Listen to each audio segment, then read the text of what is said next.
আসসালামু আলাইকুম, welcome back to my channel. আজকে আমি আপনাদের সাথে শেয়ার করব দুনিয়ার সবচেয়ে সহজ পদ্ধতিতে দুধ সেমাইয়ের একটা পারফেক্ট রেসিপি। তাছাড়াও এই রেসিপিতে থাকবে নতুনদের জন্য অসংখ্য ছোট ছোট টিপস, যে টিপসগুলো ফলো করে যদি আপনারা দুধ সেমাইটা রান্না করেন তাহলে একদম পারফেক্ট করে করতে পারবেন। তো চলুন আমি দুধ সেমাই রান্না করতে চলে যাই। দুধ সেমাই রান্না করার জন্য একটা প্যান নিয়ে নিয়েছি, আর আগে থেকে আমি 1 টেবিল চামচ পরিমাণ পানি দিয়ে নিয়েছি যাতে করে দুধটা লেগে না যায়। তো এখন আমি দিয়ে দিচ্ছি 1 লিটার পরিমাণ লিকুইড দুধ। আর এই লিকুইড দুধের পরিবর্তে আপনারা চাইলে গুঁড়া দুধ দিয়েও করতে পারেন। আর সেক্ষেত্রে আপনার 1 কাপ গুঁড়া দুধের সাথে 3 কাপ পানি মিশিয়ে এটা মিশিয়ে নিতে হবে।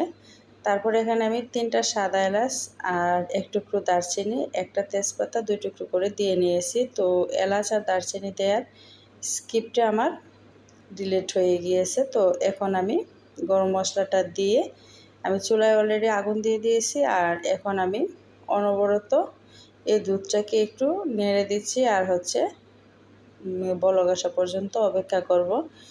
তো যেহেতু আমি এখানে প্যানের মধ্যে দিয়েছি, আর আমি একটু পরপর নেড়ে দিব যাতে নিচ দিয়ে লেগে না যায়। 1 লিটার দুধের জন্য এখানে আমি 1 কাপ পরিমাণ, মেজারমেন্ট কাপের 1 কাপ পরিমাণ চিনি দিয়ে নিয়েছি, আর দিয়ে দিয়েছি একটুখানি লবণ।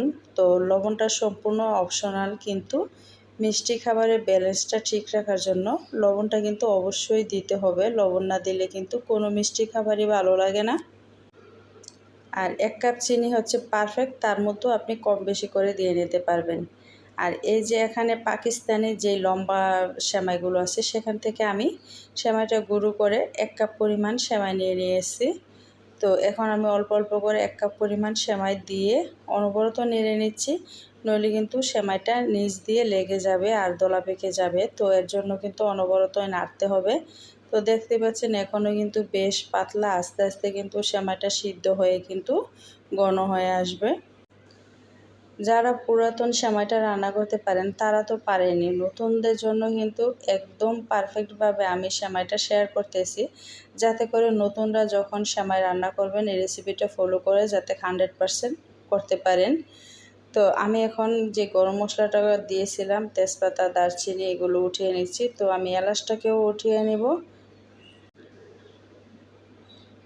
অনেকে আছে যারা এই সেমাইটাকে একটু ঘিয়ে ভেজে নেয়, তো আমি কিন্তু আজকে সেমাইটা ঘিয়ে ভাজা ছাড়াই রান্নাটা করতেছি, যাতে করে সেমাইটা সহজভাবে রান্না করা যায়। কিন্তু সুন্দর একটা ফ্লেভারের জন্য কিন্তু আমি এখানে একটু ঘি অ্যাড করব। তো সেমাইটা কিন্তু বেশ ফুটে উঠেছে, মানে রান্নাটা প্রায় হয়েই আসতেছে। তো আর অলরেডি কিন্তু সেমাইটা অনেকটাই ঘন হয়ে গিয়েছে। তো দেখতেই পাচ্ছেন সেমাইটা কিন্তু বেশ ঘন হয়ে গিয়েছে, আর এর চেয়ে বেশি যদি আমি ঘন করি সেক্ষেত্রে কিন্তু ঠান্ডা হওয়ার পরে একদম শক্ত হয়ে যাবে। তো এখন আমি চুলা থেকে নামিয়ে নিচ্ছি সেমাইটাকে। নামিয়ে এই চুলায় একটা প্যান বসিয়ে দিয়ে আমি দিয়ে দিচ্ছি 1.5 চা চামচ পরিমাণ ঘি।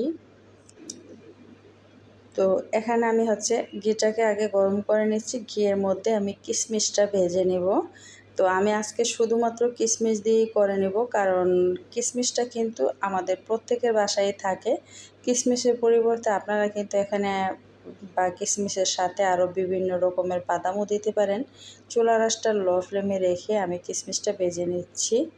তো আপনারা চাইলে কিন্তু কিশমিশটা ঘিয়ে ভাজা ছাড়াও শুধুমাত্র সেমাইয়ের মধ্যে দিয়ে 2 মিনিট ফুটিয়ে নামিয়ে নিতে পারেন। কিশমিশটা ভাজা হওয়ার পরে দিয়ে দিচ্ছি সেমাইটা।